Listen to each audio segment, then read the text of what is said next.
A very warm greetings to anybody who happened to stumble upon this video, either over my YouTube channel or another portal.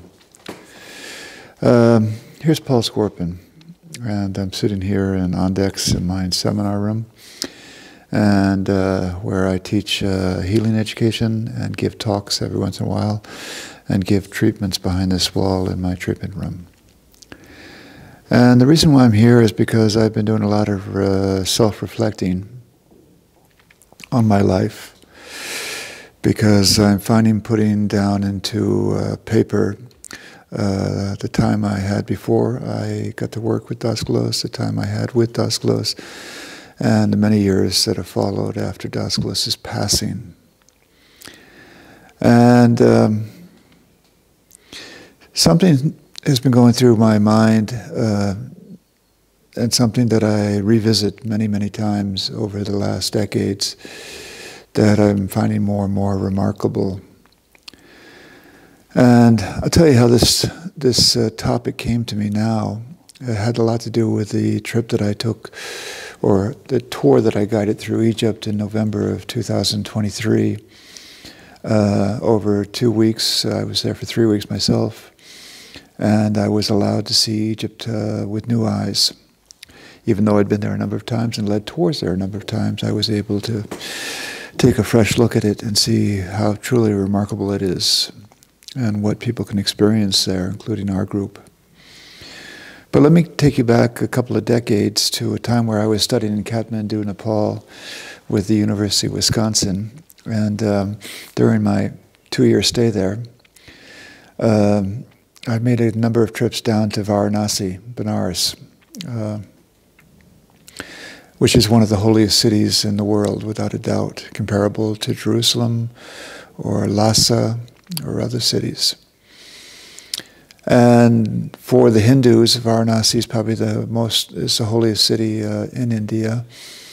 Many people go there to die and to be burned in ghats and to be washed away by the great mother Gandhi, the river Ganga, that runs through from the mountains down through into the Bay of Bengal.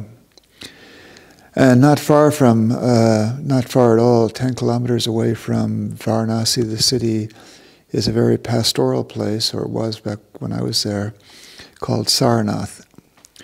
And Sarnath was the place where they believed that the Buddha, after he gained enlightenment in Lumbini, traveled there to give his first teachings, and also to build a monastery and a stupa, or they built a stupa afterwards for him.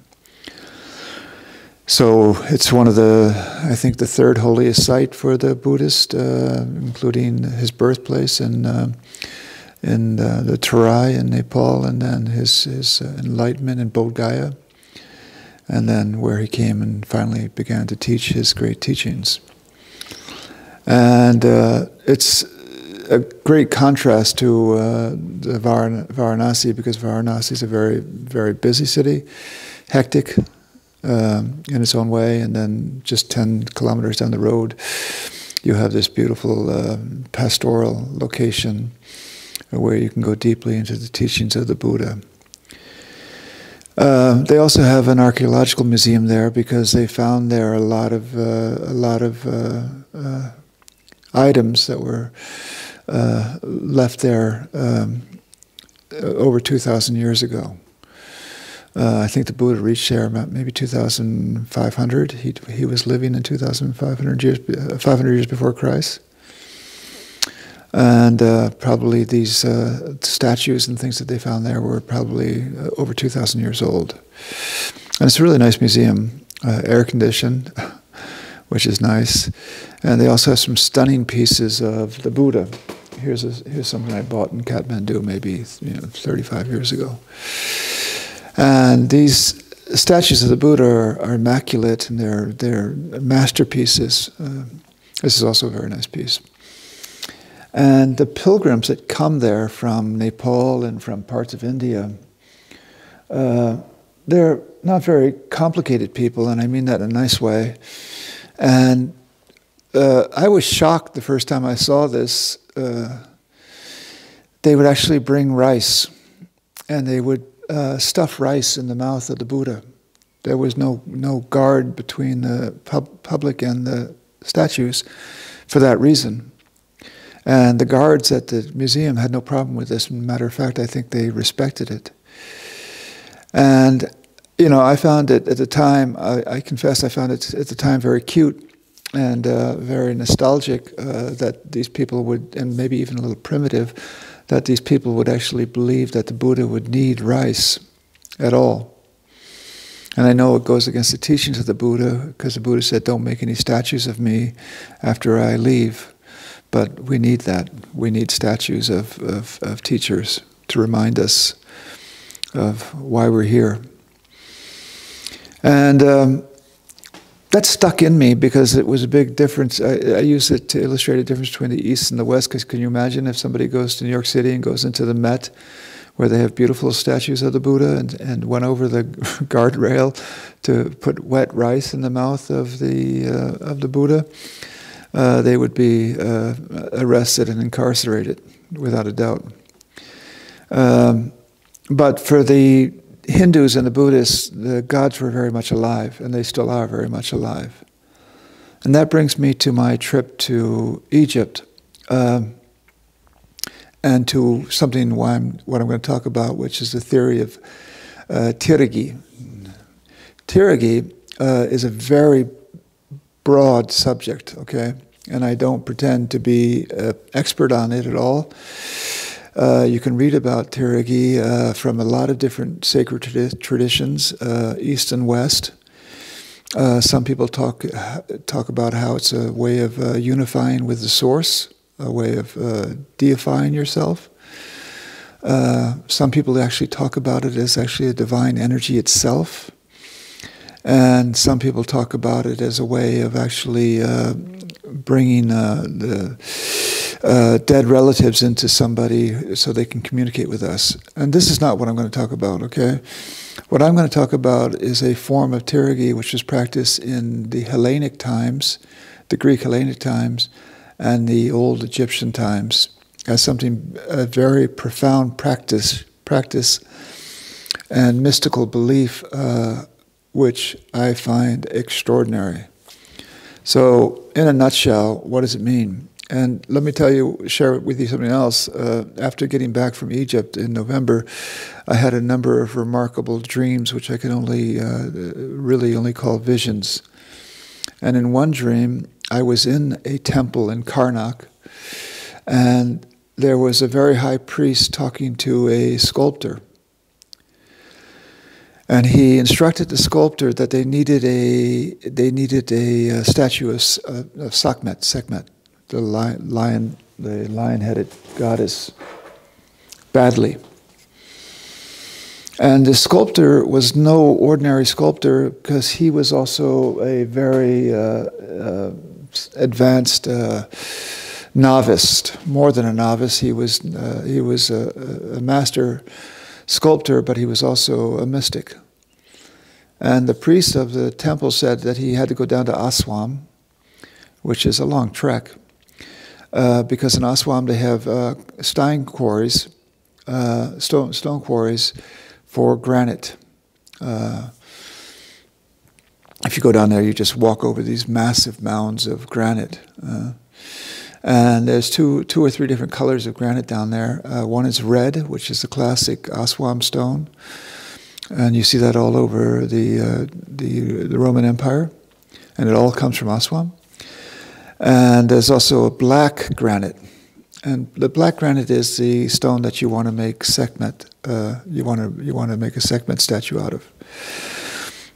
And so this novice sculptor was sent down there because he was an expert in identifying the perfect stone without any blemish. And then he would instruct the workers to carve out that stone, and either he would do it there, or they would bring the stone up to Luxor again, and there he would carve a perfect form of Sekhmet. And what does it mean, a perfect form of Sekhmet? They were very aware, like the Hellenic Greeks were, the Romans too as well, and other sacred cultures that there are actually different levels of existence and being.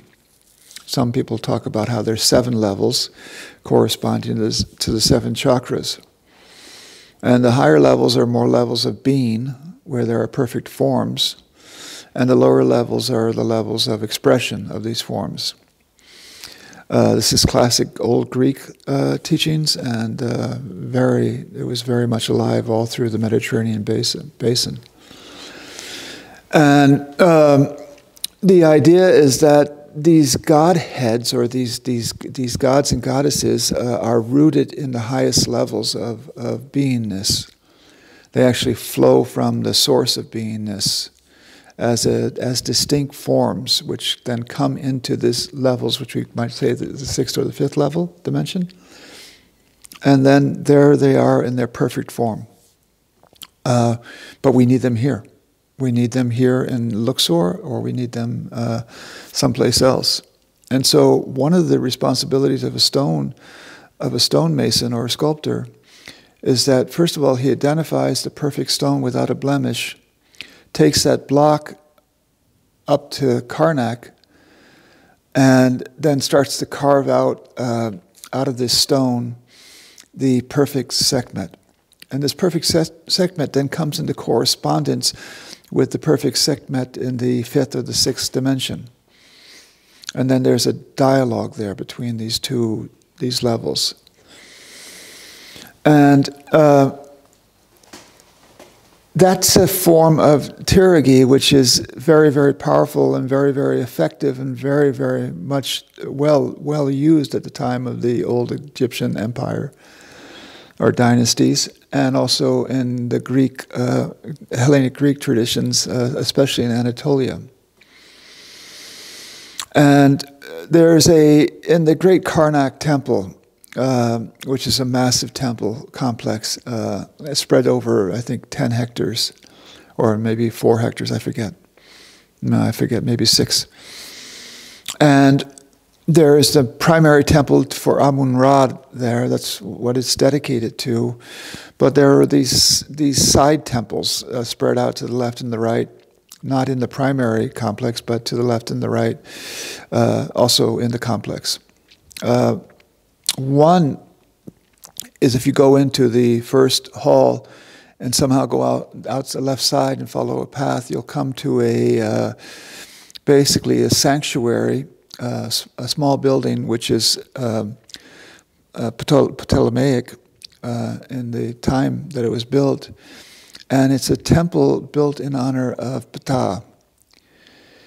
And Ptah is a god of the handworkers from Memphis, up in the north. He's one of the primary gods in Old Egypt, especially at the time that Memphis was the primary seat of Egyptian theology. And Ptah, like most gods, were married, and his wife was Sekhmet. And they had a son together, Khonsu.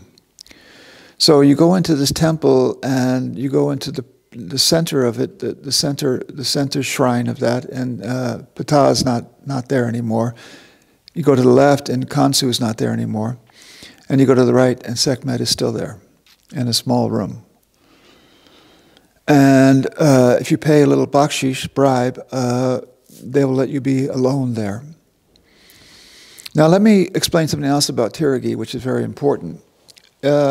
We tend to be, from the West, we tend to be somewhat arrogant insofar as that we believe that some of these more paganistic religions were acts of imagination or necessity. And we like to visit them in India or in Egypt or in the temples in Anatolia or in the Greek islands, but we don't tend to take them very seriously as a high theology.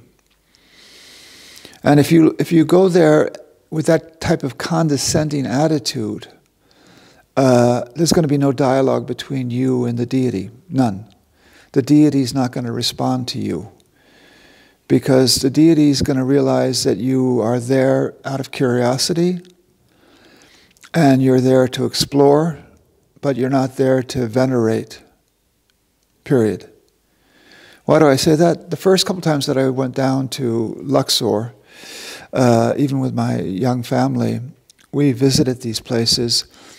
And because I'm a teacher of inner Christianity, I didn't take them very seriously. You know, I studied with Dasglos for the last 6 years of his life, who guided me into the deep, deep teachings of inner Christianity. And in the last 27 years, I've been teaching the Book of Revelations. I've been teaching the Gospel of John. I've made 3 films, the Gospel of Thomas, the Gospel of Maria Magdalena, and the Gospel of Philip. That's my home. And I was very comfortable in my home, and I found it very fulfilling. But I had the impulse to study some of the older belief systems because I knew that Christianity was built out of these, very much so. Especially the myth of the story of Osiris has a lot to do with the Christ, with dying and resurrection. So now, the last few times that I've been there with the group, I've gone there with a very open mind and an open heart, and with a lot of respect for these deities, and open to the idea that they are independent streams from the causal planes. Okay? And then something dramatically different happens. I'm going to show you a film now in the background of what happens when I go into the Sekhmet chamber and spend time with her. And I filmed this, but you can see it with your naked eye as well. The room becomes electrified when you believe in her. And then she believes in you. And she starts corresponding with you in the most extraordinary way. First of all, the chamber where she is completely without any dust, and there's no source of air. There's a small hole in the roof where light comes in, but otherwise there's no wind or breeze there at all. And as you see in this video, there are these light sources which start swirling around Sekhmet and the room and into us as well.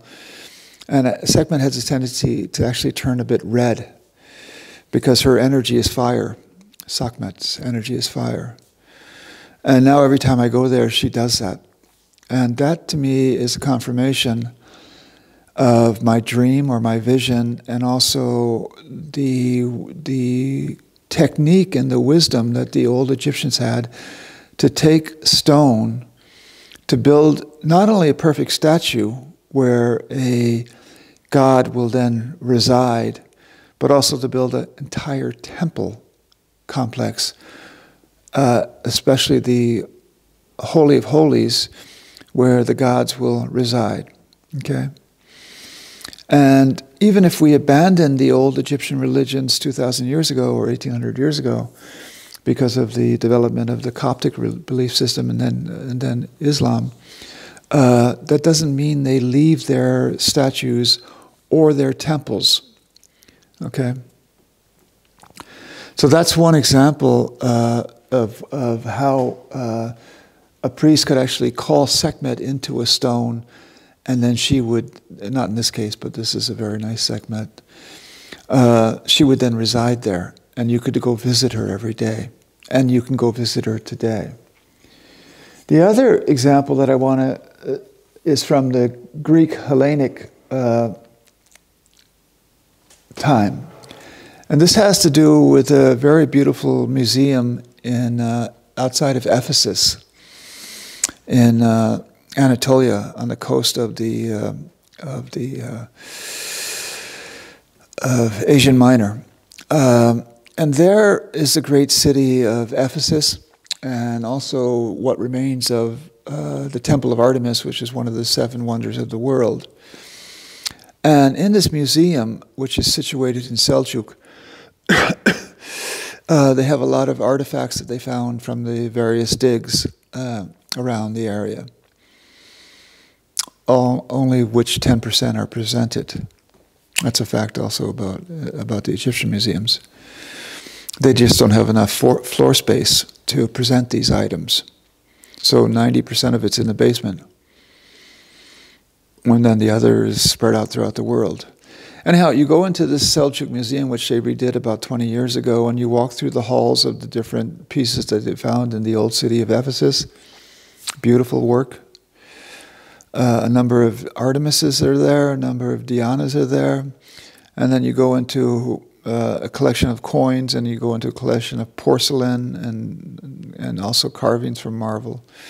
And then you go into an outside area where they have also things covered, which you can look at. And then you enter another part of the building, and what you're entering there is basically a number of rooms dedicated to the divine feminine, as it was venerated in Anatolia, including Hecate, and Kabila, I say it in German and English, and the great mother, the great Magna Mater from Ketelhahuk, and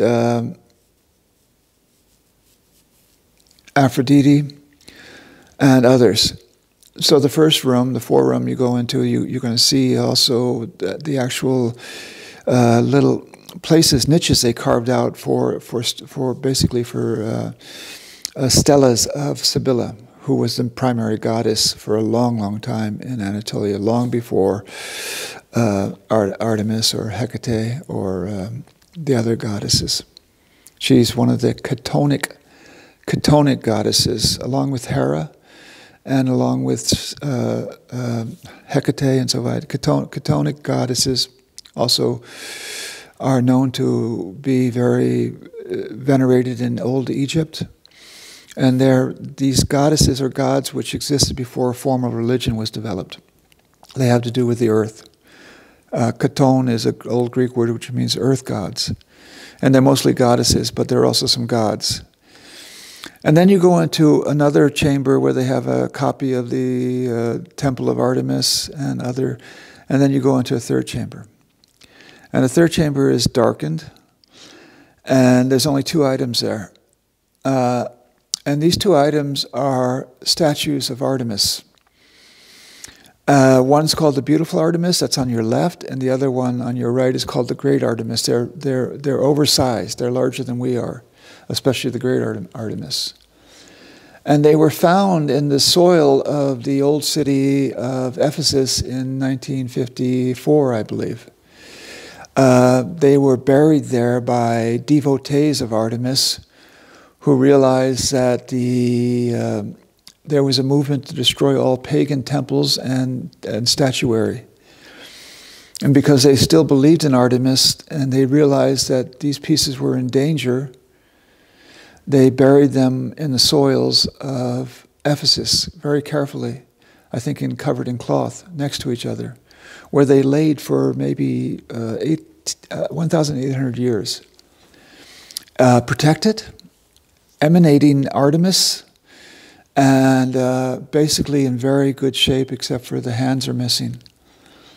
And as I said, they were discovered when Ephesus was discovered, which was relatively recent because they didn't know where Ephesus was, the old city. And now they're on display in the Seljuk Museum. And these two Artemises, one's called the Great Artemis, and she's like a really hard librarian. She's not at all forgiving. And then across from her is called the Beautiful Artemis, who is one of the most unbelievable statues you can experience. Now these are apparently both Roman copies. And let me say something about that. The Romans replaced the Hellenic Greeks, but there was an overlap. Okay, there was an overlap, especially in the 200 years before Christ, going into 300 years before Christ. And a lot of Romans that came there from Rome or from Italy probably embraced the Greek aesthetics, thank God, because Hellenic Greek aesthetics are much more, are very fine compared to some Roman art. Not against the Roman art, but... And not only that, the Greek Hellenic folk were trained in Theurgy. That means just like their brothers and sisters in Egypt, they knew how to take a stone a perfect piece of marble, probably from the near of Aphrodisia. They brought a lot of marble from Italy, but they had a nice source also in the near from Aphrodisia. And then their skilled sculptors, masons would carve out an Artemis, perfectly embodying her perfect form on a higher level. How can I say that? Well, I've been there probably 50 times. Literally 50 times or more in this museum. I can't get enough of it. To me, it's like visiting a temple. And especially this room with these two Artemises. And if you stand in front of the beautiful Artemis, more than the great Artemis, you swear that you can almost see her eyes blinking. Okay. First of all, she follows you around the room. And she's without blemish. She's magical. And it's almost like she starts to breathe with you. Okay? And you can feel her start pulsating with you. This is if you believe in her, Artemis, okay? And this is a copy of the great Artemis. Here, this is not an original. It took me a lot to convince the guards at the Izmir airport that this is just a copy, because they want to control the people don't take these out. This is a copy that pilgrims would take with them on travels. It's very, very well done, with the great polo, this hat.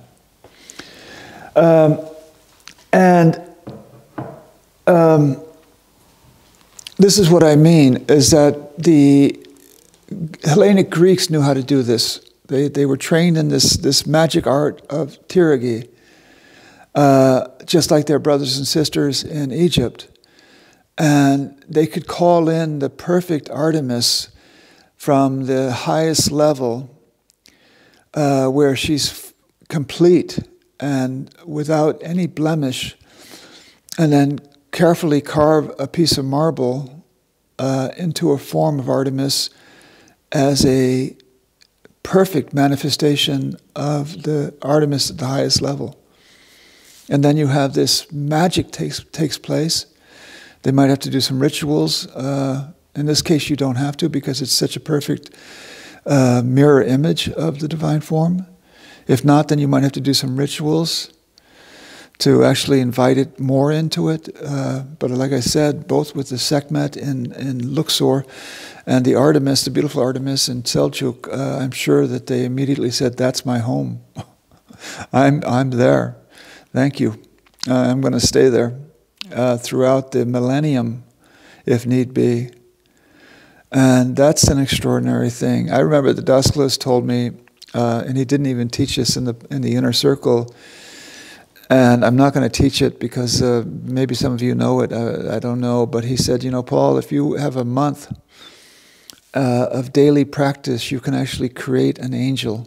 The technique it requires at least 28 days. And through visualization, you can actually see an angel start to manifest in front of you, and that an angelic force will then enter that form and become a protective spirit. It can be used for black magic as well. So Dascalos was very, very much aware of this art of Theurgy. And it's no wonder, because he's very much rooted in the Egyptian traditions and also the old Greek traditions. So this is what I wanted to share with you today, because it brings a lot of things together in my life. What I saw in Sarnath when they were feeding wet rice into the mouth of the Buddha, it's not at all far removed from Sekhmet starting to breathe with you when you enter her room, or Artemis starting to blink her eyes when you stand in front of her for 10 minutes. There's then a dialogue and an exchange and a healing that takes place. I offer trips to Ephesus. I offer trips to Egypt. I offer trips to Göbekli Tepe. And you're more than welcome to join one of my trips. Okay, folks, I just wanted to put that on the table for you. Yeah, so take care, everybody. And the next trip to Ephesus is going to be in the autumn. The next trips is coming up. One's going to be to Cyprus, unfortunately only in German. And then one's going to be to Patmos to go into the book of Revelations on the sacred and beautiful island of Patmos. And that can be both in German and in English. I wish you all a very, very profound Easter time. And a beautiful path of the cross followed by a beautiful resurrection. And as we know from the Gospel of Philip, then you'll be in the perfect human form. Not bad. Take care, everybody. Thank you.